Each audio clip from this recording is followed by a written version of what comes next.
The today's topic is sports, nationalism and commerce. How did sports develop in India? What is a major sport that got developed?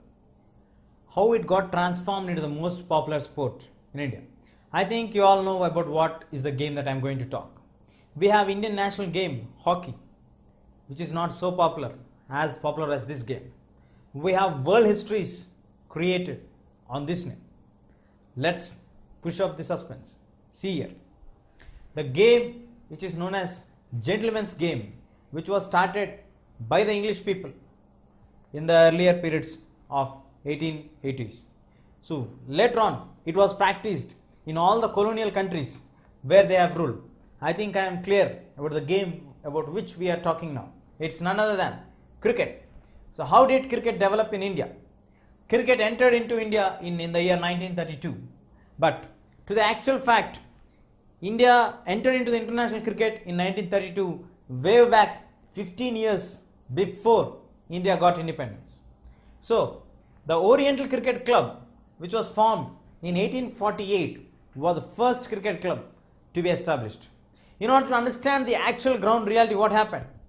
See, it is a game which was played by the rich businessmen who used to play it very gently, who are perfectly following certain rules and regulations. That is the reason why it is known as gentleman's game. The businessmen who play the game are known as gentlemen, while the people, those who pay for money or payments, are known as professionals. So moving on to Indian context, Indians do not know the game much because it is not the Indian game at all. It is a game which was practiced, brought up by the England. It is a land of birth is England. So the England people have developed the game of cricket for their convenience, what they used to play in the villages of the England streets. Afterwards, the countries where the English people have occupied, they started to play in the countries like India, Australia, Sri Lanka, South Africa, Caribbean countries, where they have occupied that, and later on they developed the craze for this. Even then, the game does not achieve its full length development. Let's focus on India's context. India was a country where it was practiced only by the business people of Indians who are sponsored the Oriental Cricket Club. It was a clash between the Parsis and the Gymkhana people. They started to develop two clubs, the Parsi club, the Gymkhana club. The Parsis are supported and funded by Tatas and the Vadias, and we have the Gymkhanas who are lack of money. Later on, when the match happened in 1889, as soon as the Congress was formed in 1885, Parsis were able to defeat the Gymkhana people. It was considered to be a great success. But with the failure of Gymkhana people getting failed, they started to build new grounds for them to practice. And a new concept came inside, that is Hindu Gymkhana, Muslim Gymkhana also came into existence. So with this, we got Parsis, Gymkhana, then we got Hindus, then we got Muslims, then we got the others. So it started a race of a single team where it turned into a five-sided game. That is the reason why it is also known as pentangular race. 5 sides, 5 teams started to fight for the game. So the game went on, very crucial, and finally in 1932 the game did not left off all its local restrictions and turned to be an international team. A single international team in 1932 entered into the international game. 1877 was the first time the first test cricket was played. So as the game passed on, Indians population is very high, the number of people viewing them was very high. So the game started to become popular in India. It started to attract the people. As the time passed on, the game's popularity did not increase even then. The real changer, the game changer, was a man who is none other than a cricketer, nor related with cricket, nor related with the cricket administration. Way back he does not have any cricket background, but only his business view, what made cricket today to be the global game. Let us focus on that. That is the change of the trends of 1970s.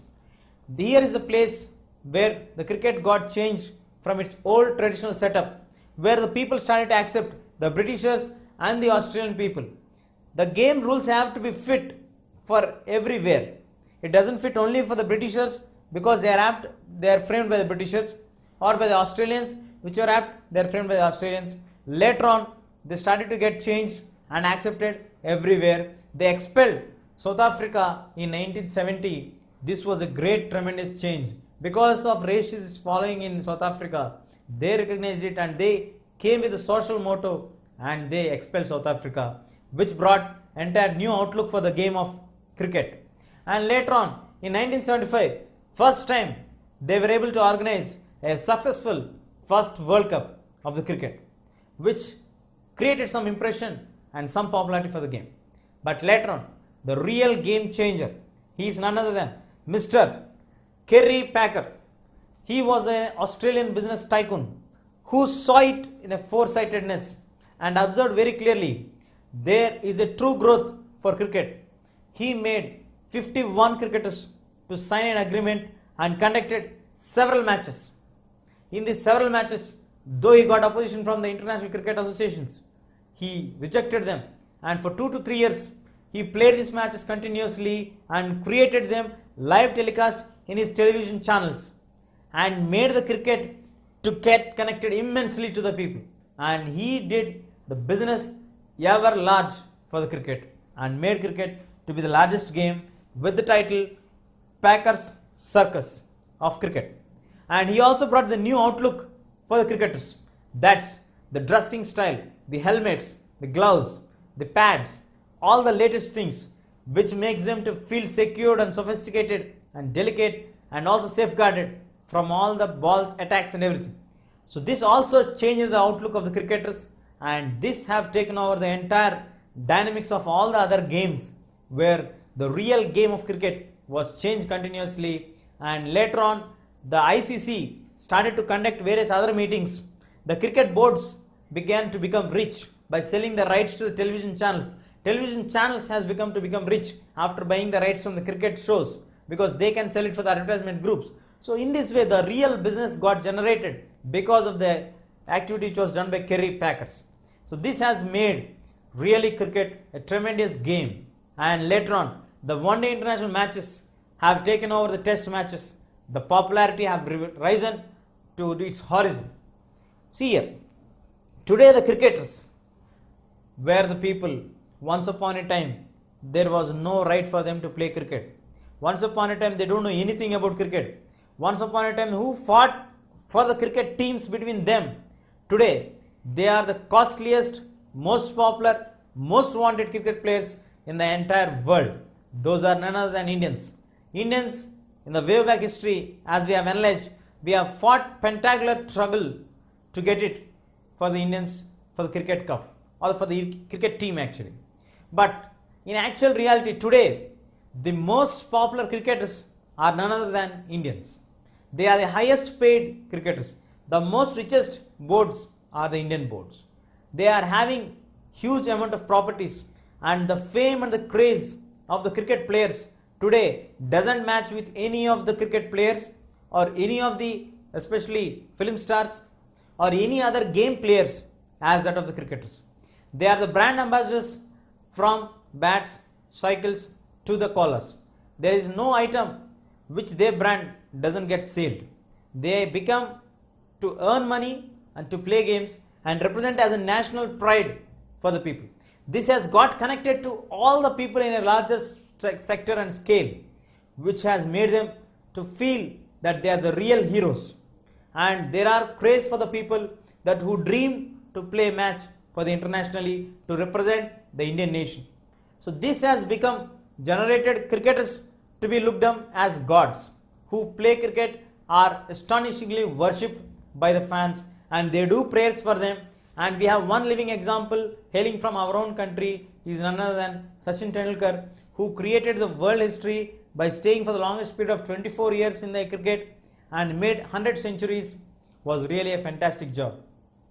He was a person who was known for his discipline also in the game. But leaving all this apart, Indian cricketers today also, they are in a par of excellence than any other people. They are well established people. even though they does not hail from any royal families, even though they hail from very small families, within a very short period of time, they get natural fame and gain huge profits and earn crores and crores of rupees if they are talented in playing the game of the cricket.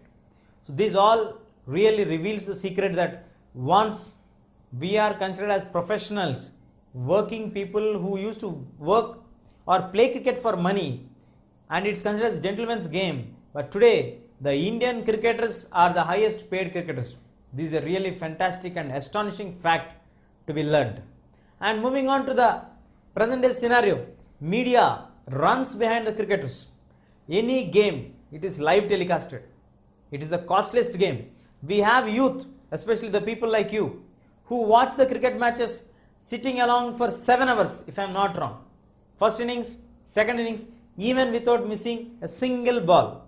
You are the people who made the cricket so popular and so crazy. Even many of you play cricket today, even in the gullies, the schools and in the grounds, wherever it is possible for you, within your own teams. We don't have any restrictions to practice. Earlier, we don't know what is cricket. We don't know how to play cricket. What are the rules of the cricket? Today, even a 5th class boy can reveal us all the cricket rules and regulations perfectly than me. It means they know the cricket very well, better than us. So this is the knowledge what they are getting because of media and watching the cricket game. It is nothing wrong, but it should have its impact. It is showing its impact. Now moving on, is the same craze existing for all the other games also in India? Let's check it out. See here. The other games which are famous in India are the kabaddi, the hockey, the badminton, the weightlifting, the chess and the tennis, the shooting, rifle shooting especially. All these games are also similarly famous, but not as that of cricket. We have 2 international medals from these games representing India in the Olympics and getting medals, but still they don't have that much craze. These all games are taught in India, and especially under the Ministry of HRD, we have a special wing called Sports and Games. This division looks after the young talented people who can play the games very well, and they conduct tests for them at the district level, mandal level, district level, then they move on to the zonal levels, then to the state level, then to the national level, then to the international level. Even cricket also, we have the Ranji matches where the key cricket players establish themselves and turn into pure cricketers. So in the same way, we have trained for the young generation kids to claim their talents, to cherish their talents. We have, I think recently we have one Milkha Singh, whose movie also was released. Milkha Singh was a person who is coming from very poor family, who worked in the military. Later he achieved his target and brought Olympic medal for Indians. So this is nothing less than a great history which is behind us. Only thing is, our children, our students, our youth has to be trained properly in such a way that they can develop the cult towards the games and worship the games and understand the national and the international mindedness and the game spirit, which can fetch many medals for us. Let's hope very soon our young youth who are sitting and watching this lesson will be in the list of the prize winners and create a new history either in cricket or in any of the other games. And to inform to you that hockey is the Indian national game. Remember that. And we have chess, Vishwanathan Anand, who plays the game very well and is a grandmaster who has won the world title many times. So one of you also can be a history maker from the games point of view also.